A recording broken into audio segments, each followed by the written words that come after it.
بسم الله الرحمن الرحيم قل هو الله أحد الله الصمد لم يلد ولم يولد ولم يكن له كفوا أحد। সমস্ত প্রশংসা আসে মহান আল্লাহর জন্য, যিনি আমাদেরকে যথাসময়ে এই পবিত্র জামাতে সেই ঘর তৌফিক দান করেছেন বলে আলহামদুলিল্লাহ। এবং তারপর তারিখের হাদিস সাইয়্যিদুল মুরসালিন খাতামুন নবিয়্যিন মানবতার মুক্তি দূত হযরত মুহাম্মদ মুস্তাফা সাল্লাল্লাহু আলাইহি ওয়াসাল্লাম, তারপর শতকোটি দরুদ ও সালাম অবতীর্ণ হোক সাল্লাল্লাহু আলাইহি ওয়াসাল্লাম।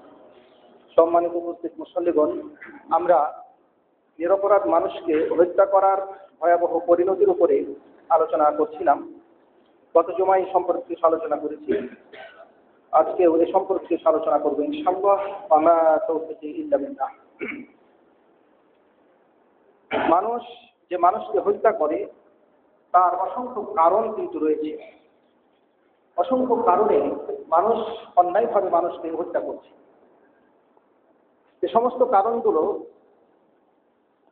শত শত রয়েছে, তার মধ্যে এক নম্বর কারণ হচ্ছে যে আমরা আল্লাহর যে নিষেধ আছে সেই নিষেধকে আমরা অবিশ্বাস করছি অথবা অমান্য করছি।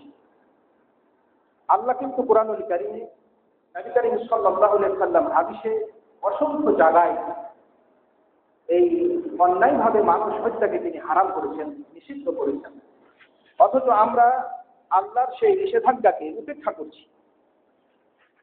এই উপেক্ষা করার কারণেই কিন্তু এই হত্যাকাণ্ডটি বেশি সংঘটিত হচ্ছে। অথচ আল্লাহ সুবহানাহু ওয়া তাআলা পবিত্র কুরআনুল কারীমে অনেক জায়গায়, যেমন সূরা আনআম, সূরা আলে ইমরান, বিভিন্ন সূরায় আল্লাহ সুবহানাহু ওয়া তাআলা এই অন্যায়ভাবে মানুষকে হত্যা করা তিনি নিষেধ করেছেন। রাসূলুল্লাহ সাল্লাল্লাহু আলাইহি ওয়াসাল্লাম তার সহিহ হাদিসে, বিভিন্ন হাদিসে তিনি অন্যায়ভাবে মানুষকে হত্যা করা তিনি হারাম করেছেন, নিষিদ্ধ করেছেন। কিন্তু মানুষ আল্লাহর সেই নিষেধাজ্ঞা অমান্য করছে, অবিশ্বাস করছে, অস্বীকার করছে। এটা হচ্ছে হত্যাকাণ্ডের অন্যতম একটি কারণ। মানুষ যদি আল্লাহর নিষেধকে সম্মান করত, আল্লাহর নিষেধকে মেনে চলত, তাহলে কিন্তু এই হত্যাকাণ্ড ঘটত না। হত্যাকাণ্ডের ২ নম্বর কারণ হচ্ছে যে আমরা আল্লাহ সুবহানাহু ওয়া তাআলার নিককার, পরহেজগার, ইমানদার, অনুগত বান্দা আমরা হতে চাই না। তার কারণ হচ্ছে আল্লাহর নেককার, পরহেজগার বান্দা হতে হলে আমাদেরকে অবশ্যই অসংখ্য অপরাধ থেকে দূরে থাকতে হবে। তার মধ্যে হত্যাকাণ্ড হচ্ছে অন্যতম। তো আমরা যেহেতু আল্লাহর খালেস বান্দা হতে চাই না, সেজন্য কিন্তু এই হত্যাকাণ্ডকে মানুষ সংগঠিত করছে। একজন মানুষ যখন নিজেকে আল্লাহর প্রকৃত বান্দা, প্রকৃত দাস হিসাবে গড়ে তুলতে চাইবে, তখন সে অন্যায় হত্যা করা থেকে, অন্যায়ভাবে মানুষকে মারা থেকে সে বিরত থাকবে। যেহেতু আল্লাহ পবিত্র কুরআনুল কারীমে সূরা ফুরকানে বলেছেন যে ইবাদুর রহমান, রহমানের বান্দা, আল্লাহ সুবহানাহু ওয়া তাআলার বান্দা। তো কারা আল্লাহর বান্দা? আল্লাহ তাদের সিফাত বর্ণনা করছেন, গুণাবলী বর্ণনা করছেন যে আল্লাযীনা ইয়ামশুনা আলাল আরদি হাওনা, যারা এই জমিনে নম্রভাবে, ভদ্রভাবে, বিনয়ভাবে যারা চলাফেরা করে, যারা অহংকার করে, গর্ব ধরে চলাফেরা করে না, এরাই হচ্ছে আল্লাহর অনুগত বান্দা, রহমানের বান্দা এরা। তো এই সূরা ফুরকানে আল্লাহ সুবহানাহু ওয়া তাআলা এই ইবাদুর রহমান, অর্থাৎ আল্লাহর রহমানের দয়াময় আল্লাহ সুবহানাহু ওয়া তাআলার বান্দা হতে হলে যে সমস্ত গুণাবলী অর্জন করতে হয়, সেগুলো কিন্তু তিনি এখানে বর্ণনা করেছেন। আমরা আজকে সেই বর্ণনার দিকে যাচ্ছি না। আল্লাহ এখানে 12র অধিক গুণাবলী বর্ণনা করেছেন। তার মধ্যে তিনি এখানে আল্লাহ বলতেছেন যে ওয়ালা ইয়াকতুলুনান নাফসাল্লাতী হারামাল্লাহ ইল্লা বিল হক। আল্লাহ যারা প্রকৃত বান্দা হতে চায়, রহমানের যারা বান্দা হতে চায়, এরা কিন্তু অন্যায়ভাবে মানুষকে হত্যা করবে না। এটা একটা তাদের বৈশিষ্ট্য। মোট 12টির অধিক বৈশিষ্ট্য সেখানে বর্ণিত হয়েছে সূরা ফুরকানে। 63 আয়াত থেকে এই আলোচনা শুরু হয়েছে। তো আল্লাহ সুবহানাহু ওয়া তাআলা এই 68 নম্বর আয়াত আল্লাহ বলছেন যে যারা আল্লাহর বান্দা হতে চান এরা ওয়াল্লাযীনা লা ইয়াদউনা মা আল্লাহি ইলাহান আখার, তারা আল্লাহর সাথে অন্য কাউকে তারা ডাকে না, অর্থাৎ আল্লাহর সাথে অন্য কাউকে শরীক করে না। তারা আল্লাহর কাছে দোয়া করে, তারা আল্লাহর কাছে প্রার্থনা করে। তারা কোনো মাখলুকের কাছে প্রার্থনা করে না, তারা কোনো মাখলুকের কাছে দোয়া করে না, তারা সরাসরি আল্লাহর কাছে দোয়া করে। এটা হচ্ছে তাদের 1 নম্বর বৈশিষ্ট্য, এখানে অন্যতম একটি বৈশিষ্ট্য। তারপর আল্লাহ বলছেন ওয়ালা ইয়াকতুলুনা নাফসা, এরা নাম হত্যা করে না, যে নাফসকে হত্যা করা আল্লাহ সুবহানাহু ওয়া তাআলা হারাম করেছেন। তারপর আল্লাহ বলছেন ওয়ালা ইয়াজনুন, এবং তারা জিনা করে। তাহলে এই সমস্ত গুণাবলী থাকলে পারে একজন মানুষ নেককার পরেজগার আল্লাহর অনুগত বান্দা জান্নাত যাদের জন্য আল্লাহ অবধারিত করেছেন তাদের অন্তর্ভুক্ত যারা হতে চান এরা কিন্তু এই ধরনের অপরাধ থেকে বেঁচে থাকবে। তাহলে আল্লাহর বান্দা যারা হতে চায় না এরাই মূলত অন্যায়ভাবে এই জমিনে হত্যাকাণ্ড ঘটাচ্ছে। তারা যদি আল্লাহর বান্দা হতে চাইতো, আল্লাহর নেককার পরেজগার জান্নাতি বান্দা হতে চাইতো, তাহলে তারা অন্যায়ভাবে মানুষ হতে করত না, যেটা আল্লাহ হারাম করেছেন। আল্লাহ সুবহানাহু ওয়া তাআলা বলছেন আমা ইয়াফআল যালিক, যারা এই কাজ তিনটি করবে। এখানে আল্লাহ এই 68 নম্বর আয়াতে 3টি অপরাধের কথা বললেন। একটি হচ্ছে শিরক করা, আরেকটা হচ্ছে অন্যায়ভাবে মানুষ হত্যা করা, একটি হচ্ছে জিনা করা। আল্লাহ বললেন যে এই অপরাধগুলো যারা করবে এরা কিন্তু পাপ কাজে লিপ্ত করলো, এরা পাপ কাজ করলো, এরা অন্যায় করলো, এরা গুনাহ করলো। ইউজাআস লাহুল আযাব ইয়াওমাল কিয়ামাহ, ইউজাআস লাহুল আযাব, তাদের জীবন শাস্তি দেওয়া হবে কিয়ামতের দিনে। ওয়া ইয়াখলুদ ফীহি মুহানা, এবং তারা সেখানে চিরদিন তারা লাঞ্ছিত হয়ে অপমানিত হয়ে তারা সেখানে অবস্থান করবে। তো এই আয়াত সূরা ফুরকানের এই আয়াতটি যখন নাযিল হলো যে যারা শিরক করবে, তারপরে অন্যায়ভাবে মানুষ হত্যা করবে, আর যারা জিনা করবে তাদের জন্য আখিরাতে ডবল শাস্তি আছে, চিরদিনের জন্য তারা লাঞ্ছিত হয়ে জাহান্নামের শাস্তি ভোগ করতে থাকবে। এই আয়াত যখন নাযিল হলো তখন মক্কায় যারা মুসলমান হতে চাচ্ছিলেন তারা তখন বললেন যে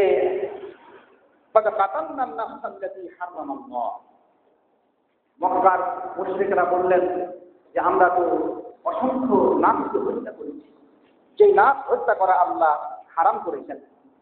তারপরে আর আমরা কিন্তু আল্লাহর সঙ্গে অন্যকে দেখেছি, অন্যের ইবাদত করেছি, অন্যের কাছে প্রার্থনা করেছি। ও আতাইনাল ফাওয়াহিশা, আর আমরা কিন্তু অনেক ফাহিশের কাজ কিন্তু আমরা করেছি। তাহলে আমাদের বাঁচার তাহলে উপায় কি? তখন পরের আয়াতটা ফাআনজালাল্লাহ, আল্লাহ তখন আয়াতটা নাযিল করলেন, ৭৭ নম্বর আয়াতটা নাযিল করলেন যে ইল্লা মান তাবা, এই আয়াতটা তখন নাযিল হলো। আল্লাহ এবার বলতেছেন যে যারা তওবা করবে, ওয়া আমানা, এবং ঈমান আনবে। অর্থাৎ যে মানুষগুলো ইতিপূর্বে কাফের ছিল, মুশরিক ছিল, কাফের মুশরিক থাকা অবস্থায় যারা শিরক করেছে, কুফরি করেছে, মানুষ হত্যা করেছে, জিনা করেছে, এরা যদি এখন তওবা করে, ওয়া আমানা, আর ঈমান আনে, ওয়া আমিলা আমালান সালিহা, আর ভালো কাজগুলো যদি করে, ফাউলাইকা ইউবাদদিলুল্লাহু সাইয়্যাতিহিম হাসানাত, তাহলে আল্লাহ তাআলা তাদের সমস্ত খারাপ কাজগুলোকে পরিবর্তন করে দেবেন ভালো কাজের দ্বারা, তাদের খারাপগুলোকে ভালোর দ্বারা পরিবর্তন করবেন। ওয়াকানাল্লাহু গফুরার রহিমা, আর আল্লাহ তো অতি ক্ষমাশীল এবং পরম দয়ালু তিনি। এই আয়াতটি নাযিল হলো। এই আয়াতে আল্লাহ সুবহানাহু ওয়া তাআলা বুঝিয়ে দিলেন যে বিধর্মী থাকা অবস্থাতে, কাফের থাকা অবস্থাতে, মুশরিক থাকা অবস্থাতে যারা এই ধরনের অন্যায় করেছে, গুনাহ করেছে, এরা এখন যদি ইসলাম গ্রহণ করতে চায় এবং অতীতের সমস্ত অপরাধ থেকে তওবা করে, তাহলে আল্লাহ সুবহানাহু ওয়া তাআলা তাদের ক্ষমা করে দিবেন, তাদের প্রতি দয়া করবেন, তাদেরকে আল্লাহ সুবহানাহু ওয়া তাআলা জান্নাত দিবেন। এজন্য আল্লাহ পবিত্র কোরআনুল কারীমে বলছেন, ইন্নাল্লাযীনা ফাতানুল মুমিনিনা ওয়াল মুমিনাত, নিঃসন্দেহে যারা মুমিন পুরুষ এবং মুমিন নারীদেরকে যারা কষ্ট দেয়, নির্যাতন করে, হত্যা করে, তারপরে সুম্মা লাম ইয়াতুবু, তারপরে তারা তওবা করে না, ফালাহুম আযাবু জাহান্নাম, তার জন্য জাহান্নামের আযাব আছে, ওয়ালাহুম আযাবুল হারিক, এবং তাদের জন্য জ্বলন্ত আগুনের শাস্তি তাদের আছে। তো এখানে আল্লাহ সুবহানাহু ওয়া তাআলা বিধর্মীদের কথা বলতেছেন, যে বিধর্মীরা যারা মুসলমানকে নির্যাতন করছে, হত্যা করছে, ওই সমস্ত বিধর্মীরা যদি তওবা করে ইসলাম গ্রহণ করে, তাহলে আল্লাহ তাআলা তাদেরকে ক্ষমা করে দিবেন এবং তারা পূর্বের যত অপরাধ আছে সেই অপরাধগুলো তারা ক্ষমা পেয়ে যাবে, তারা মাফ পেয়ে যাবে। এই জন্য আমর ইবনুল আস রাদিয়াল্লাহু তাআলা আনহু বলতেছেন, আমরা জানি যে আমর ইবনুল আস রাদিয়াল্লাহু তাআলা আনহু তিনি কিন্তু ইসলাম গ্রহণের আগে ইসলামের অসংখ্য তিনি ক্ষতি সাধন করেছেন। এজন্য তিনি যখন মুসলমান হতে চাচ্ছেন, তখন তিনি আল্লাহর নবীকে বললেন যে, হে আল্লাহর নবী, আপনি আপনার ডান হাত প্রসারিত করুন, আমি আপনার কাছে বায়াত করতে চাই, ইসলামের উপরে বায়াত করতে চাই। তো রাসূল সাল্লাল্লাহু আলাইহি ওয়াসাল্লাম হাত প্রসারিত করলেন, ডান হাত প্রসারিত করলেন।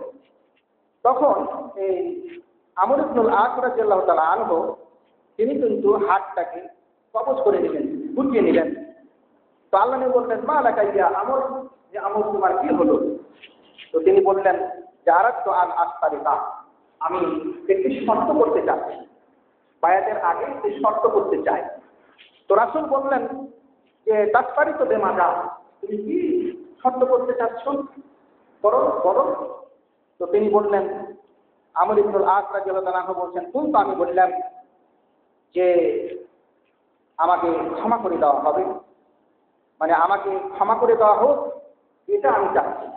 অর্থাৎ ইসলাম গ্রহণের আগে আমি যত অপরাধ করেছি সেই অপরাধগুলো যেন ক্ষমা করে দেওয়া হয়।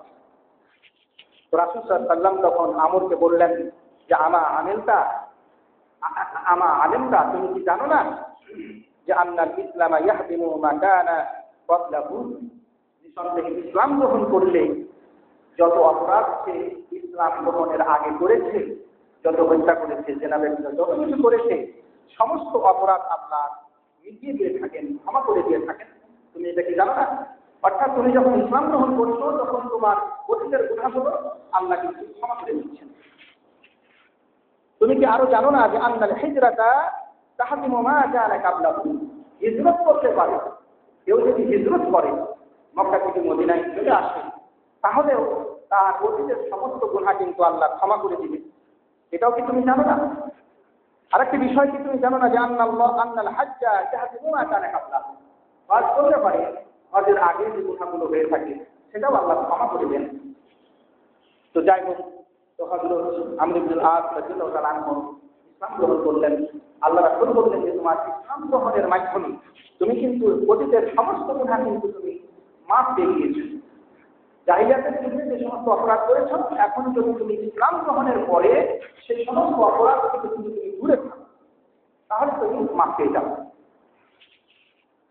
আবু হুরায়রা রাদিয়াল্লাহু তাআলা আনহু বলতেছেন যে ইয়াযহাকুল্লাহু ইলা রাজুলাইন, আল্লাহ সুবহানাহু ওয়া তাআলা দুইজন ব্যক্তির ব্যাপারে যদি হাসেন, আল্লাহর হাসার প্রমাণ এখানে পাওয়া গেল। কেমন দুইজন ব্যক্তি? ইয়াকতুলু আহাদুহুমাল আখারা, একজন আরেকজনকে হত্যা করেছে, হত্যা করার পরেও ইয়াদখুলানিল জান্নাহ, তারা কিন্তু দুইজনেই জান্নাতে চলে গিয়েছে। তো সেটা কিভাবে? ইউকাতিলু হাযা ফি সাবিলিল্লাহ, প্রথম জন যে নিহত হলো সে কিন্তু আল্লাহর রাস্তায় লড়াই করতে গিয়ে নিহত হলো, শহীদ হলো, সে জান্নাতে চলে গেল। এখন যে লোকটা তাকে মেরে ফেলেছে সে কিন্তু কাফের অবস্থাতে তাকে মেরে ফেলেছে। যে লোকটি মারা যাচ্ছে সে আল্লাহর পথে লড়াই করতে গেছে, মুসলমান অবস্থায় মারা যাচ্ছে, তিনি শাহাদাত বরণ করে জান্নাতে চলে গেলেন। আর যে কাফেরটা তাকে মারতেছেন, পরবর্তীতে সেও কিন্তু তওবা করলেন, আল্লাহ তার তওবা কবুল করলেন, তারপরে তাশহাদ, তারপরে সেও কিন্তু শহীদ হয়ে গেল। মানে ঘটনাটি হচ্ছে যে একজন মুসলমান একজন কাফেরের হাতে মৃত্যুবরণ করলেন, করার পরে তিনি শহীদ হয়ে জান্নাতে গেলেন। যে কাফেরটা তাকে মেরে ফেলেছেন তিনিও পরে মুসলমান হলেন। মুসলমান হওয়ার পরে তিনি আবার শাহাদাত বরণ করলেন, যে তিনিও জান্নাতে গেলেন। তো আল্লাহ সুবহানাহু ওয়া তাআলা এই দুইজনকে নিয়ে, দুইজনের ব্যাপারে আল্লাহ তাআলা হাসেন। যে ঘটনাটা কেমন হচ্ছে, যে একজন ব্যক্তি নিহত হয়ে সে জান্নাতে চলে গেল শহীদ হয়ে। এখন যে মেরেছে সেও পরবর্তীতে মুসলমান হয়ে তওবা করে শাহাদাত বরণ করে সেও জান্নাতে গেল। এখন ওই দুইজনের সাক্ষাৎ যদি জান্নাতে হয়, এখন কেমন লাগবে? বেশি কারণে মেরে ফেলবে, মারা গেল শহীদ হয়ে জান্নাতে। তো এই যে একটা বিষয়, যে আল্লাহ তাকে তৌফিক দিলেন তওবা করার, তিনি তওবা করে শাহাদাত বরণ করলেন। তো আমরা জানি এই ধরনের অসংখ্য ঘটনা ইসলামের ইতিহাসে চলেছে। যারা সাহাবীদেরকে হত্যা করেছেন, যেমন ধরুন হামজা রাদিয়াল্লাহু তাআলা আনহুকে হত্যা করেছেন, তিনিও পরবর্তীতে ইসলাম গ্রহণ করলেন। তিনি পরবর্তীতে আবু বকর রাদিয়াল্লাহু তাআলা আনহুর যুগে তিনি মুসলমানদের কাজের বিরুদ্ধে যুদ্ধ করতে, সেখানে আবার শাহাদাত বরণ করলেন। তাহলে এখন ঘটনাটা কি হচ্ছে, যে ওমর রাদিয়াল্লাহু তাআলা আনহু যার নাকি হামজা রাদিয়াল্লাহু তাআলা আনহু যার আঘাতে শাহাদাত বরণ করে জান্নাতের শহীদদের সর্দার হলেন, তিনি যখন দেখবেন যে আমার হত্যাকারীও আমার জান্নাতে এসেছে, তখন বিষয়টা কেমন লাগবে? তো সেজন্য রাসূল বলতেছেন যে আল্লাহ এই ধরনের দুইজন ব্যক্তিকে নিয়ে আল্লাহ হাসেন। যে একজনকে সে, তাহলে এখান থেকে বোঝা গেল যে যারা কাফের অবস্থাতে যদি কোনো মুসলমানকে হত্যা করে, মারে, তারপরে যদি সে তওবা করে, আল্লাহ গফুরুর রাহিম, আল্লাহ তওবা কবুলকারী, তিনি ক্ষমাকারী, আল্লাহ তাকে ক্ষমা করে দেন। এ ধরনের অসংখ্য বর্ণনা কোরআন এবং সুন্নাহয় আছে, যে যারা কাফের অবস্থাতে মানুষকে অন্যায়ভাবে মারে, তারপরে তারা তওবা করে মুসলমান হয়ে মৃত্যুবরণ করে, খাঁটি মুসলমান হয়ে মৃত্যুবরণ করে, এরা কিন্তু জান্নাতবাসী হয়ে যায়। এখন কথা হচ্ছে যে কেউ মুসলমান হওয়ার পরে, ইসলাম গ্রহণের পরে, জেনে শুনে শরীয়ত জানার পরে সে যদি মানুষকে হত্যা করে, তাহলে সেটা কি ধরনের অপরাধ হবে? সেটা মারাত্মক অপরাধ হবে। বিধর্মীরা, কাফেররা মুসলমানকে হত্যা করছে, এখন তারা যদি ইসলাম গ্রহণ করে তো আল্লাহ কিন্তু তাদের সকলকে ক্ষমা করে দিবে, সে যত হাজারি মানুষ মুসলমান হচ্ছে। কিন্তু একজন মুমিন যদি ছাত্রভাবে একজন মুমিনকে হত্যা করে, তাহলে সেটা কিন্তু গুরুতর অপরাধ। এই অপরাধ কিন্তু আল্লাহ সহজেই ক্ষমা করেন না। এজন্য অসংখ্য হাদিসে এদের ব্যাপারে চরম শাস্তির ঘোষণা আছে, যে একজন মুসলমান যখন অন্য কোনো মুসলমানকে, একজন মুমিন যখন অন্য কোনো মুমিনকে হত্যা করে, তখন কিন্তু তার শাস্তি আরো কঠিন হয়। তবে হ্যাঁ, যদি কোনো কাফের আবার কোনো মুসলমানকে হত্যা করে কাফের অবস্থাতেই মারা যায়, তাহলে তারও শাস্তি, কঠিন শাস্তি আছে, সেটা ভিন্ন কথা। এবার আল্লাহ তাআলা পবিত্র কোরআনুল কারীমে সূরা নিসাতে আল্লাহ বলতেছেন, ওয়ামা কানা লিমুমিনিন আইয়াকতুলা মুমিনা, মুমিনের জন্য এটা সমীচীন নয়, মুমিনের জন্য এটা উপযোগী নয়, মুমিনের জন্য এটা জায়েজ নয় যে আইয়াকতুলা মুমিনান ইল্লা খাতা, যে সে একজন মুমিনকে সে হত্যা করবে ভুলবশত ছাড়া। ভুলবশত ছাড়া সে একজন মুমিনকে হত্যা করবে, এটা মুমিনের জন্য এটা উচিত নয়। মানে ইচ্ছাকৃত একজন মুমিন আর একজন মুমিনকে হত্যা করতে পারে না, ভুলবশত হত্যা হতে পারে। ভুলবশত যেমন সে হয়তো অন্য কোনো কিছুতে, একটা পশু পাখিকে সে হয়তো জেল নিক্ষেপ করছিল, পাথর নিক্ষেপ করছিল, সে পাথরটা একজন মানুষকে লেগেছে, মানুষটা মারা গেল, এটা ভুলবশত। হয়তো একটা তীর সে নিক্ষেপ করছিল, সে তীরটা তাকে ভুলবশত লেগে গেল। সে একটা প্রশিক্ষণ করছিল, ভুলবশত সে প্রশিক্ষণের গুলিটা একজনকে লেগে গেল। অথবা কোন একটা বিমান সেটা অ্যাক্সিডেন্ট হয়ে গেল, দুর্ঘটনা ঘটে গেল, যেমন আপনারা তো জানেন কিছুদিন আগে উত্তরাতে যে ঘটনাটা ঘটে গেল। তো এখানে একটি বিমান, যুদ্ধ বিমান, সেগুলো বিধ্বস্ত হয়ে অসংখ্য শিক্ষক এবং ছাত্রছাত্রীরা মারা গেলেন, অনেকে আবার আহত হয়ে যারা চিকিৎসাধীন আছেন, আমরা তাদের জন্য দোয়া করি। যারা মারা গিয়েছেন আল্লাহ যেন তাদেরকে ক্ষমা করে দেন, আর যারা আহত আছেন আল্লাহ তাদের জন্য সেফাই কামিলা দান করেন এবং তাদের পরিবারকে যেন ধৈর্য ধরার তৌফিক দান করেন। এটা হচ্ছে ভুলবশত পরীক্ষা। এখন ভুলবশত কেউ যদি কাউকে পরীক্ষা করে, তাহলে তার বিধান আল্লাহ বলছেন যে ওমান কাতালা মুমিনান খাতা, যেটা কি একজন মুমিনকে ভুলবশত হত্যা করবে, তো ফাতাহরিরু রাকাবাতিন, তাকে একটি গোলাম আজাদ করতে হবে। মুমিনাতিন, সেই গোলামটা আবার মুমিন হতে হবে। আগে কিন্তু গোলাম পাওয়া যেত, দাস পাওয়া যেত, এখন তার দাস নাই। সেজন্য আল্লাহ একটু পরে তার বিধান দিচ্ছেন যে তাকে ধারাবাহিকভাবে 2 মাস সিয়াম রাখতে হবে, ছাড়তে পারবে না। ধারাবাহিকভাবে 2 মাস তাকে সিয়াম রাখতে হবে, এই গোলাম আজাদের পরিবর্তন। তো তাকে আর অদিয়াতুন মুসাল্লামাতুন ইলা আহলিহি, আর তাকে কিন্তু ওই দিয়াত দিতে হবে তার পরিবারকে। অর্থাৎ যে ব্যক্তিটি ভুলবশত নিহত হল, মাকতুল যিনি, কতল হলেন যিনি, আহত মানে যিনি নিহত হলেন, তার পরিবারকে দিয়াত দিতে হবে। তবে হ্যাঁ, ইল্লা আন ইয়াশাদ্দাহু, কিন্তু তার পরিবারেরা যদি সাদকা করে যায়, অর্থাৎ কিছু দিয়াত ছেড়ে দেয়, 100 ইউনিটের জায়গায় কম নেয় অথবা মাফ করে দেয়, টোটালি মাফ করে দেয়, তাহলে এটা ভিন্ন কথা। তাহলে এখানে আল্লাহ সুবহানাহু ওয়া তাআলা ভুলবশত যদি কেউ কাউকে হত্যা করে বা কারো দ্বারাতে যদি ভুলবশত কেউ হত্যা হয়ে যায়, তাহলে তার বিধান আল্লাহ দিচ্ছেন যে ওই লোকটি যার দ্বারাতে ভুলভাবে কেউ হত্যা হলো, তাকে একটি গোলাম, মুসলমান গোলাম আজাদ করতে হবে। সেটা সম্ভব না হলে 2 মাস একাধারে টানা 2 মাস সিয়াম করতে হবে, ছাড়া যাবে না, মিডিলে কোনো সিয়াম ছাড়া যাবে না। আর দিয়াত দিতে হবে 100টি উট তার পরিবারকে। যদি সেটা পুরুষ হয়, মহিলা হলে তার অর্ধেক বিধান আছে, দিয়াতের যেটা বিধান। তবে যে ব্যক্তি মারা গেলেন তার পরিবাররা যদি সাদকা করে, সেটা ভিন্ন কথা আল্লাহ বলছেন। এবার আল্লাহ বলছেন যে ফাইন কানা মিন কওমি আদুবিল্লাহুম ওয়া হুয়া মুমিন।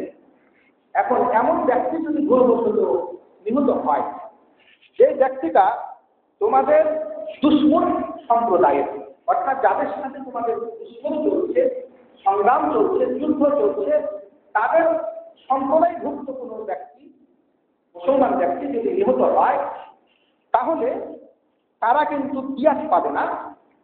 যার দ্বারাতে নিহত হলো সে ব্যক্তিটা শুধুমাত্র একটি মুমিন দাস সে মুক্ত করবেন। যদি মুমিন দাস মুক্ত করতে না পারেন বা দাস পাওয়া না যায়, তাহলে সেই ক্ষেত্রে তিনি আবার 2 মাস সিয়াম করবেন। তারপর আল্লাহ বলছেন ওয়াইন কানা মিন কওমিন, যদি সে এমন সম্প্রদায়ের অন্তর্ভুক্ত হয় যে বাইনাকুম ওয়া বাইনাহুম মিসআহ, যে যাদের মাঝে এবং তোমাদের মাঝে শান্তি চুক্তি আছে, অর্থাৎ যাদের সাথে তোমরা শান্তি চুক্তি করেছো, মুসলমানের সাথে যে বিধর্মীদের বা মুসলিম রাষ্ট্রের সাথে যে বিধর্মী রাষ্ট্রের সন্ধি আছে, শান্তি চুক্তি আছে, যে তারা এই দেশের উপর আক্রমণ করবে না, তারাও তাদের দেশের উপর আক্রমণ করবে না, তারা এই দেশের কোনো মানে ব্যক্তি স্বাধীনভাবে তারা ইবাদত করে দিতে তারা হয়েছে। মোট কথা, যদি এই ধরনের সন্ধি চুক্তি তাদের সাথে হয়, আর এই ধরনের সন্ধি চুক্তি যাদের সাথে হয়েছে, তাদের কোনো একজন ব্যক্তিকে যদি ভুলবশত কেউ হত্যা করে, তাহলেও আল্লাহ বলছেন সেই ক্ষেত্রে ফাদিয়াতুন মুসাল্লামাতুন ইলা আহলিহি, তাহলে সেক্ষেত্রে ওই যে ব্যক্তি নিহত হলো তার পরিবারেরা দিয়াত পাবে, 100 দিন দিয়াত পাবে। আর তাহারিরও সেখানেও তাহারির রয়েছে, রকাবাতুল মুমিনা, একটি গোলাম আজাদ করতে হবে। যদি গোলাম আজাদ করতে না পারে, আল্লাহ বলছেন যে ফামান লাম ইয়াজিদ, কেউ যদি গোলাম না পায়, গোলাম আজাদ করবে মানে কোনো গোলাম সে পাচ্ছে না, দাস সে পাচ্ছে না, তাহলে ফাসিয়ামু শাহরাইন মুতাতাবিআইন, তাহলে তাকে ধারাবাহিকভাবে 2 মাস সিয়াম করতে হবে। তাওবাতাম মিনাল্লাহ, এটা হচ্ছে আল্লাহর পক্ষ থেকে আর তওবা কবুল হওয়ার জন্য। অর্থাৎ সে যদি ভাবে 2 মাস সিয়াম পালন করে, তাহলে আল্লাহ তার তওবা কবুল করবেন। তাহলে এখানে দেখা যাচ্ছে যে অন্যায় মানে এই ভুলবশত যদি হত্যা কেউ হয়, সেই ক্ষেত্রেও আল্লাহ দিয়াতের বিধান দিলেন, ভুলবশত হইতে হয়েছে, তাও দিয়াত দেওয়া লাগছে। এই দিয়াতটা পাবেন যিনি নিহত হচ্ছেন তার পরিবারেরা। এখন যারা দিয়াতের হকদার তারা যদি কিছু মাফ করে দেয়, ক্ষমা করে দেয় বা টোটালি ক্ষমা করে দেয় বা ছেড়ে দেয়, সেটা আল্লাহ অনুমতি দিয়েছেন যে তারা সেটা করতে পারে। এবার তাহলে এখানে ভুলবশত হত্যা, এটা কিন্তু মানুষের কাছে হাত নাই। ভুলবশত হত্যার ক্ষেত্রে যেহেতু সেখানে মানুষের কোনো ইচ্ছা থাকে না, ভুলক্রমে সেটা হয়ে যায়। আপনি একটা প্লেনে যাচ্ছেন, সে প্লেনটা অ্যাক্সিডেন্ট হয়ে গেল, সেখানে অসংখ্য মানুষ মারা গেল, এটা ভুলবশত হয়েছে। এখন প্লেনের যে কোম্পানি আছে তাদের উপরে এই সমস্ত ব্যক্তি যারা মারা গেল তাদের দিয়াত বর্তিত হবে, তাদেরকে তাদের দিয়াত দিতে হবে, ক্ষতিপূরণ দিতে হবে। অনুরূপভাবে আপনি হয়তো রাস্তাতে হুন্ডা নিয়ে চলছেন, ভুলবশত আপনার হুন্ডাতে একজন নিহত হয়ে গেল, তাহলে সেই ক্ষেত্রে আপনাকে দিয়াত দিতে হবে। এখন কথাটা হচ্ছে যে ভুলবশত হত্যা আর একটা হত্যা আছে, সেগুলো আমার বলা হয়, যেটা এটা ইচ্ছাকৃত নয়, তবে ইচ্ছাকৃত মতো। ভুলবশত হত্যা যদি কেউ কাউকে করে তাহলে কেশাস যায় নাই, কেশাস নিতে পারবে না কেউ। তবে তারা যদি ভুলবশত হত্যা হয়ে যায় তাহলে সেই ক্ষেত্রে কেশাস হারাম, কেশাস নেওয়া যাবে না। অনুরূপভাবে সেটি আমার ইচ্ছাকৃত হত্যা নয়, তবে ইচ্ছাকৃত হত্যার মতো। তো ইচ্ছাকৃত হত্যা এর মতো কোন হত্যাকে বলা হয়? ওই হত্যাকে বলা হয় যে হত্যা সাধারণত মানে যে হত্যা করছেন তিনি তাকে হত্যা করার ইচ্ছাতে তাকে মারতেছেন এমনটা না, বা হত্যা করবেন সেজন্য মারছেন না, এমন জিনিস দিয়ে মারছেন যে জিনিস দিয়ে মারলে পারে সাধারণত মানুষ মরে না, এই ধরনের জিনিস দিয়ে তিনি আঘাত করেছেন। যেমন একটা লাঠি দিয়ে তিনি মেরেছেন। দেখা গেল যে লাঠি দিয়ে সাধারণত মানুষকে কিন্তু মারে না, বা মেরে ফেলার ইচ্ছাও করে না, অস্ত্র দিয়ে মারে মানুষ, ছুরি দিয়ে, বল্লম দিয়ে, তরবারি দিয়ে, বুলেট দিয়ে ইত্যাদি। এগুলো হচ্ছে ইচ্ছাকৃত হত্যা। আর অনিচ্ছাকৃত হত্যা হচ্ছে যে সে তাকে মারার ইচ্ছাতে তাকে আঘাত করে।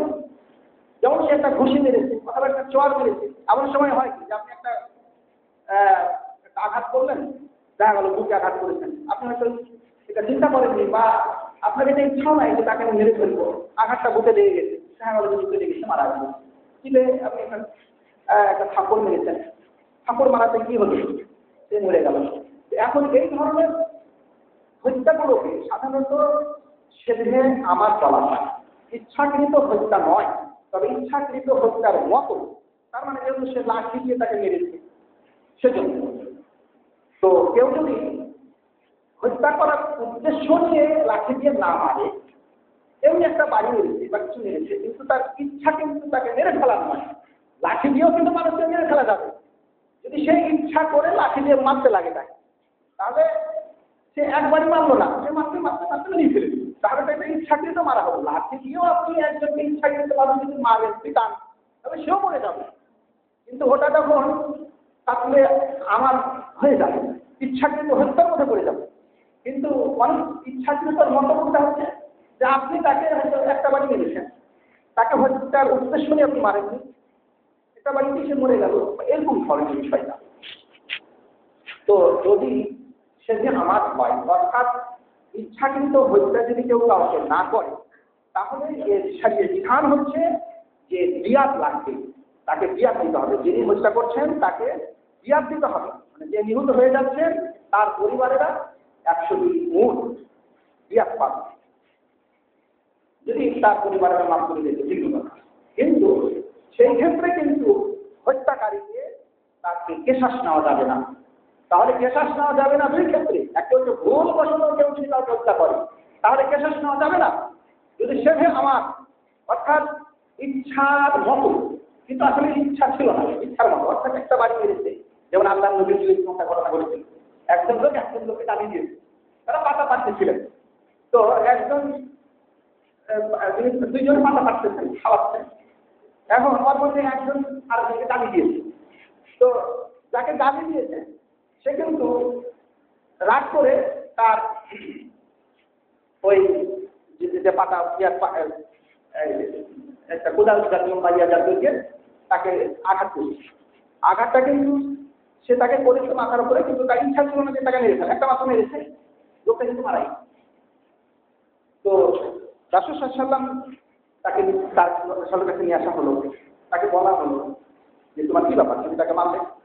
তিনি বললেন যে দেখেন আমার মারার ইচ্ছা ছিল না, সে কিন্তু আমাকে গালি দিয়েছিল, তাতে আমার কিন্তু যে রাগ হয়ে যায় এবং আমি তাকে হত্যা করার নিয়তে কিন্তু তাকে মারি, উল্টা পিঠ দিয়ে তাকে একটা আঘাত করেছি, তাতে কিন্তু সে মরে গেছে। তো রাসূল সাল্লাল্লাহু আলাইহি ওয়াসাল্লাম সেই ক্ষেত্রে তার ওয়ারিসদেরকে মাফ করে দিতে বললেন। তো তারা বলে মাফ করবো না। তো রাসূল তখন ওই ব্যক্তিকে বললেন, যে ব্যক্তিটা মেরে ফেলেছে তাকে বললেন যে তোমার ওয়ারিসরা কি তুমি কি দিয়া দিতে পারবে? বলছে না, দিয়া দেওয়ার তো ক্ষমতা আমার নেই, সে গরিব মানুষ, দিয়া দিতে পারবে না, সে তুমি মুখ দিতে পারবে না। তো তুমি বললেন যে তোমার পরিবার, তোমার যারা আশাবা আছে, তোমার যারা বাপ ভাইরা আছে, এরা আছে, বংশ আছে, তো তাদেরকে দিতে হবে। বলছে না, তারাও দিবে না। মানে আমি আমার বংশে এমন গুরুত্বপূর্ণ ব্যক্তি নই যে তারা আমাকে বাঁচাবে বা তারা দিয়া দিবে, পজিশনে আমি নাই, তারা দিবে না। তো রাসূল তখন ছেড়ে দিলেন যে যিনি মানে যাদের লোক নিহত হয়েছে তাদের হাতে তুলে দিলেন, তারা নিয়ে চলে যাচ্ছেন হত্যা করার উদ্দেশ্যে। তো রাসূল বললেন যে দেখো, এখন এরা যিনি ব্যক্তিকে হত্যা করে তাহলে কিন্তু এরা জাহান্নামে যাবে। তো এই কথাটি তারা শুনলেন, শোনা করে বললেন যে ব্যাপারটা কি, আপনি তো আমাদেরকে তুলে দিলেন। তো রাসূল সাল্লাল্লাহু আলাইহি ওয়াসাল্লাম বললেন যে দেখো, তোমরা কি এটা পছন্দ করো না যে সে তোমার এবং তোমাদের ভাইয়ের যাকে হত্যা করেছে তার অপরাধ নিয়ে সে কি আমাদের দিন উঠবে? কিন্তু আজকে যেহেতু সে বলতেছে যে আমি তাকে ইচ্ছাকৃতভাবে হত্যা করিনি, তাহলে সেই ক্ষেত্রে তাকে তো মারতে পারা যায় না, সেক্ষেত্রে ক্ষমা করে দিতে হয় অথবা দিয়াত নিতে হয়। এখন তো দিয়াত দেওয়ার মতো সামর্থ্য তার নাই, সেই জন্য পরে তখন তাকে ক্ষমা করে দেওয়া হলো, লোকগুলো ক্ষমা করে দিলেন, জানি পালিয়ে চলে গেল। এখন ঘটনাটা হচ্ছে যে হত্যা হচ্ছে তিন প্রকার। একটা হচ্ছে কতলে খাতা, ভুলবশত হত্যা। ভুলবশত হত্যা হলে পরে তাতে দিয়াত নাই, নাকি দিয়াত আছে কেশাস নাই। আরেকটা হচ্ছে সেদিনে আমার, অর্থাৎ ইচ্ছার মতো, কিন্তু আসলে ইচ্ছার কিন্তু ভাবে হত্যা করছে না, তো ইচ্ছার সাথে সাদৃশ্য লাগে। অর্থাৎ কেউ কাউকে লাঠি দিয়ে আঘাত করেছে, মারার উদ্দেশ্য নিয়ে, মেরে ফেলার উদ্দেশ্য নিয়ে তাকে আঘাত করেনি, একটা বাড়ি মেরেছে ঘুরে গেছে, তো সেই ক্ষেত্রেও দিয়াত লাগবে, কিন্তু কেশাস জায়েজ নাই। এখন আল্লাহ এবার ইচ্ছাকৃত যদি কেউ কাউকে হত্যা করে, এদের আল্লাহ বর্ণনা দিচ্ছেন। সূরা নিসাতে আল্লাহ বলছেন যে আমা ইয়াকতুল মুমিনা মুতাআম্মিদা, যদি কেউ ইচ্ছাকৃতভাবে যদি একজন মুমিনকে সে হত্যা করে, একজন মুমিন ইচ্ছাকৃতভাবে আরেকজন মুমিনকে হত্যা করে দিল, তো আল্লাহ বলতেছেন ফাজাযাউহু জাহান্নাম, তার বদলা হচ্ছে জাহান্নাম, খালিদান ফিহা, সে সেখানে চিরদিনের জন্য থাকবে। ওয়াগাদিবা আল্লাহু আলাইহি, আর আল্লাহ তার উপরে প্রধান্বিত হয়েছেন। ওয়ালাআনাহু, এবং আল্লাহ তাকে লানত করছেন। ওয়া আ'আদ্দা লাহু, এবং আল্লাহ তার জন্য প্রস্তুত করে রেখেছেন আযাবান আযীমান, মানে বড় ধরনের শাস্তি। এখানে ইচ্ছাকৃতভাবে হত্যা করা আখিরাতের শাস্তির ঘোষণা হয়েছে। দুনিয়াতে তো শাস্তি আছে, কেশাস, যদি মাকতুলের ওয়ারিসেরা মনে করে যে আমি তাকে কেশাস নিব, হত্যা করবো, হত্যা করতে পারে, কিন্তু হত্যা করলেই যে সে গুনাহ মাফ হয়ে গেল তার, সেটা কিন্তু নয়। অনেকে আবার মনে করে যে হত্যার বদলে হত্যা করতে পারে, যাকে হত্যা করা হলো সে মাফ পেয়ে গেল। না, সে মাফ পায়নি। তার কারণ যে যাকে সে হত্যা করেছে সে কিন্তু কিয়ামতের দিনে তার বিরুদ্ধে নালিশ করবে। যাকে হত্যা করা হলো, হত্যার বদলে যে কেশাস, সেটা ছিল মাকতুলের ওয়ারিসের অধিকার, যে তোমরা আমাদেরকে আমাদের ওয়ারিস থেকে বঞ্চিত, আমাদের ওয়ারিসকে তোমরা হত্যা করেছো।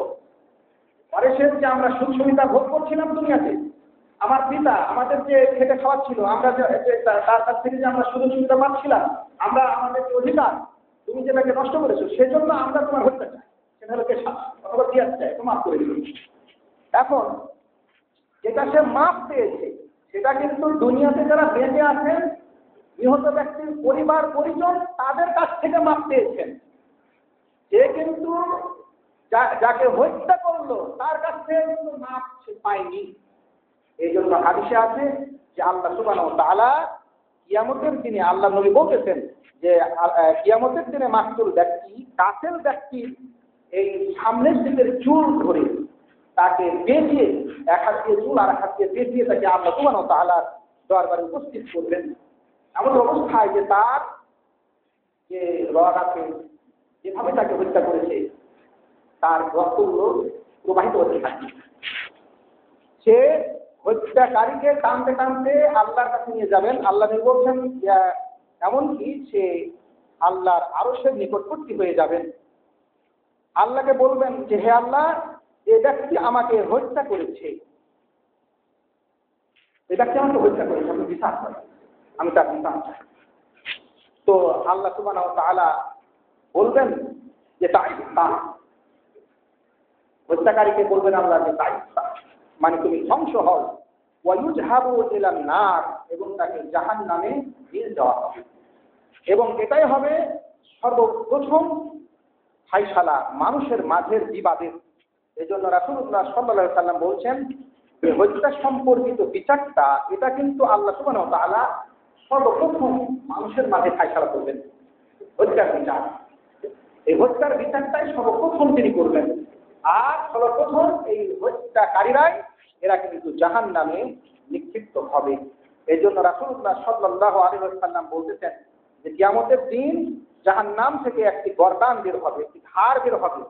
সেই ঘাড়ের দুটি চোখ থাকবে, যেই চোখ দিয়ে তারা এই ঘাটটা দেখতে পাবে, এবং মুখ থাকবে, মুখ দিয়ে সে কথা বলতে পারবে, কান থাকবে, কান দিয়ে সে শুনতে পাবে, এবং সে ঘোষণা দিবে যে আজকে আমাকে 3 শ্রেণীর মানুষকে এই জাহান্নামে নিক্ষিপ্ত করার জন্য আমাকে আজকে দায়িত্ব দেওয়া হবে।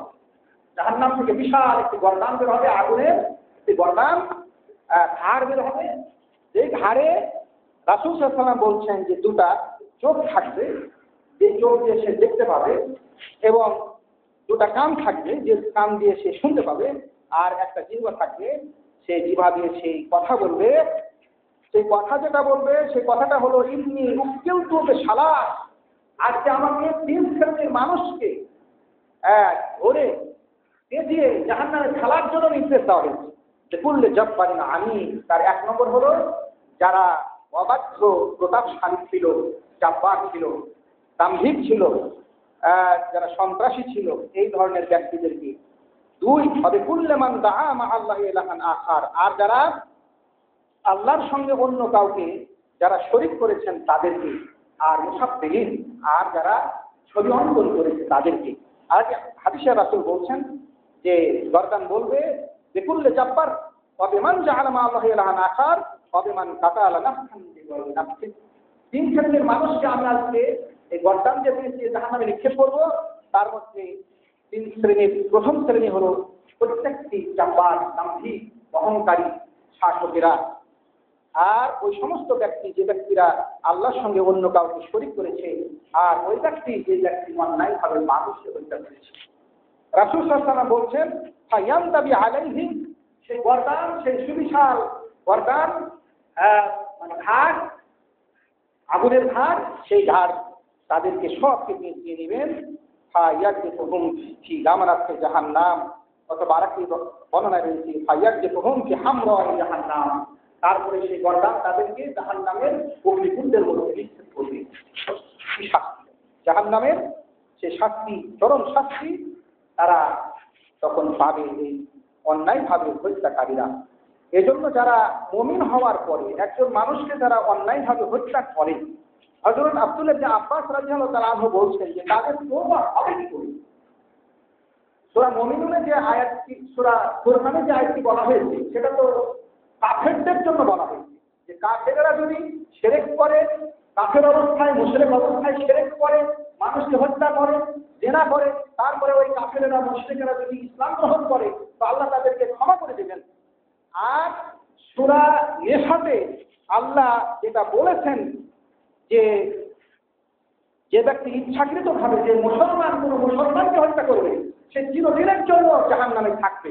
এটা তো মুসলমানের জন্য এটা নাযিল হয়েছে। এবং হযরত আব্দুল্লাহ ইবনে আব্বাস রাদিয়াল্লাহু তাআলা আনহু বলছেন যে এমন কোনো আয়াত নেই যে আয়াতটা এই আয়াত থেকে মানসুখ করেছে, অর্থাৎ সূরা নিসা এটি হচ্ছে মাদানী আয়াত, আর সূরা ফুরকান এটা ছিল মাক্কি সূরা। এগুলো মাক্কির আয়াত, এগুলো নাযিল হয়েছিল মক্কার কুরাইশদের জন্য। মক্কার কুরাইশরা অন্যায়ভাবে যাদেরকে হত্যা করেছে, তারা মুসলমান হওয়ার পরে তাদের অতীতের হত্যার গুনাহ ক্ষমা হয়ে গেছে। কিন্তু যে ব্যক্তি ইসলাম গ্রহণ করার পরে যদি সে আবার হত্যা করে, জেনে শুনে ইচ্ছাকৃতভাবে হত্যা করে, তাহলে তিনি বলছেন যে তাহলে তার তওবা হবে কি করে? তার কারণ যে আল্লাহ সুবহানাহু ওয়া তাআলা ওমা ইয়াকতুল মুমিনান মুতাআম্মিদান, ইচ্ছাকৃতভাবে যে মুসলমান কোন মুসলমানকে হত্যা করবে, আল্লাহ তাদের জন্য চিরস্থায়ী জাহান্নাম নির্ধারণ করেছেন। তাদের প্রতি আল্লাহ বলছেন যে আল্লাহর গজব তাদের প্রতি আছে, আল্লাহর লানত তাদের প্রতি আছে, এবং কঠিন শাস্তি আল্লাহ তাদের জন্য নির্ধারণ করেছেন। তবে পরবর্তীতে আব্দুল্লাহ ইবনে আব্বাস রাদিয়াল্লাহু আনহু তিনি তার এই মত থেকে ফিরে এসেছেন যে না, আল্লাহ যদি ইচ্ছা করেন তাহলে একজন অপরাধীকে, হত্যাকারীকেও আল্লাহ ক্ষমা করে দিতে পারেন। এটা আল্লাহর এখতিয়ারে আছে। তবে তাকে শাস্তি যে আল্লাহ দিবেন সেটা কিন্তু আল্লাহ তাআলা ঘোষণা কিন্তু করেছেন। এজন্য আনাস রাদিয়াল্লাহু তাআলা আনহু বলতেছেন যে আবাল্লাহু আন ইয়াজআলা লিকাতিলিল মুমিনি তাওবাতান, আল্লাহ অস্বীকার করছেন যে একজন মুমিনকে যিনি হত্যা করবেন তার তওবাকে আল্লাহ অস্বীকার করছেন, যে না, তার তওবা হবে না, তাকে শাস্তি ভোগ করতেই হবে। কত হাজার কোটি বছর শাস্তি সে জাহান্নামে পাবে সেটা আল্লাহ সুবহানাহু ওয়া তাআলা জানেন। এইজন্য আল্লাহ পবিত্র কোরআনুল কারীমে বলছেন ইন্নাল লাযীনা ইয়াকফুরুনা বিআয়াতিল্লাহ, নিশ্চয়ই যারা আল্লাহর আয়াতকে কুফরি করে, ওয়া ইয়াকতুলুনা নাবিয়্যিনা বিগয়রি হক, আর যারা অন্যায়ভাবে নবীদের হত্যা করে, আর ওয়া ইয়াকতুলুনা আল্লাযীনা ইয়া'মুরুনা বিল কিসতি মিনান নাস, আর যারা মানুষদেরকে ন্যায়ের আদেশ করে থাকে তাদেরকে যারা হত্যা করে, ফাবাশশিরহুম বিআযাবিন আলীম, তাদেরকে আপনি কঠিন যন্ত্রণাদায়ক শাস্তির সংবাদ তাদেরকে শোনান, তাদের জন্য যন্ত্রণাদায়ক শাস্তি আছে। সূরা আলে ইমরানের 21 নম্বর আয়াতে আল্লাহ বলছেন। এজন্য রাসূলুল্লাহ সাল্লাল্লাহু আলাইহি ওয়াসাল্লাম বলেছেন কুল্লু জামবিন আসাল্লাহু আন ইয়াগফিরা, প্রত্যেকটি গুনাহ আল্লাহ ক্ষমা করে দিবেন, ক্ষমা করে দিবেন, আল্লাহ ক্ষমা করে দিবেন। আশা করা যায় আল্লাহ প্রত্যেকটা গুনাহ ক্ষমা করে দিবেন। কিন্তু ইল্লার রাজুল ইয়ামুতু কাফিরা, কিন্তু ওই ব্যক্তিকে আল্লাহ ক্ষমা করবে না যে কাফের অবস্থায় মারা যাবে। আও আর রাজুল ইয়াকতুলু মুমিনান মুতাআম্মিদান, আর ওই ব্যক্তিকে আল্লাহ ক্ষমা করবেন না যে ব্যক্তি ইচ্ছাকৃতভাবে একজনকে হত্যা করবে। হাদিসগুলো মুসনাদে আহমদে আছে, নাসাইতে আছে, মুস্তাদরাকে হাকিমে আছে, সহিহ তারগিবে হাদিসটি ইমাম বুখারী থেকে ইমাম নাসিরুদ্দিন আলবানী নিয়ে এসেছেন 2445 নম্বর হাদিস। 46 নম্বর হাদিসে আল্লাহর নবী বলছেন, আবু দারদা বলছেন, রাসূলকে আমি বলতে শুনেছি, রাসূল বলছেন কুল্লু জামবিন আসাল্লাহ আন ইয়াকরাহুল্লাহ, প্রত্যেকটি গুনাহ হয় আল্লাহ ক্ষমা করবে, এটা আশা করা যায় যে ক্ষমা করবে আখিরাতে। কিন্তু তাকে আল্লাহ ক্ষমা করবে না যে ব্যক্তি মুশরিক অবস্থায় মারা গেল, আও ইয়াকতুল মুমিনান মুতাআম্মিদা, আর ইচ্ছাকৃতভাবে একজন মুসলমানকে, মুমিনকে হত্যা করবে, তাকে আল্লাহ ক্ষমা করবে না। তো এই হাদিসগুলো প্রমাণ করে যে সে জাহান্নামে নিক্ষিপ্ত হবে এবং অনন্তকাল না হলেও বহুকাল ধরে তাকে জাহান্নামে থাকতে হবে। যদি আল্লাহ, সে যদি তওবা করে থাকে, আল্লাহ যদি তার তওবা কবুল করে থাকেন, তাহলে হয়তো আল্লাহ তাকে কোনোদিন ক্ষমা করতে পারে একজন হত্যাকারীকে। তাছাড়া হত্যাকারীর কোনো ক্ষমা নাই। তার কারণ যে এটা হচ্ছে রুকুল ইবাদ, বান্দার হক। যাকে সে হত্যা করেছে, কিয়ামতের দিন সে তার বিরুদ্ধে আল্লাহর কাছে নালিশ করবেন। আল্লাহ সুবহানাহু ওয়া তাআলাকে বলবেন যে আপনি বিচার করেন সে আমাকে কেন হত্যা করেছে, আপনি তার কাছে তলব করেন কেন সে আমাকে হত্যা করেছে। আল্লাহ সুবহানাহু ওয়া তাআলা বলবেন কেন হত্যা করেছে, সে জবাব দিতে পারবে না, সে তখন বিভিন্ন ধরনের অজুহাত করবে। আমরা গত সময় ইনশাআল্লাহ পড়না সামনে সময় সে ব্যাপারে কিছু আলোচনা করব। তো আসুন আমরা অন্যায়ভাবে মানুষ হত্যা করার এই রাজনীতি, মানুষ হত্যা করার এই অপসংস্কৃতি, মানুষকে মেরে ফেলার এই কুপ্রথা আমরা বন্ধ করি, আমরা সবাই সচেতন হই। রাসূল বলছেন যে তোমরা একজন জালেম এবং মাজলুমকে তোমরা সাহায্য করো। তো সাহাবীরা বললেন যে আমরা জালেমকে কি করে সাহায্য করবো, মাজলুমকে না সাহায্য করবো। রাসূল বললেন যে দেখো, জালেমের জুলুম তোমরা বন্ধ করো, জালেম যাতে কোনো জুলুম না করতে পারে সেটা তোমরা করো।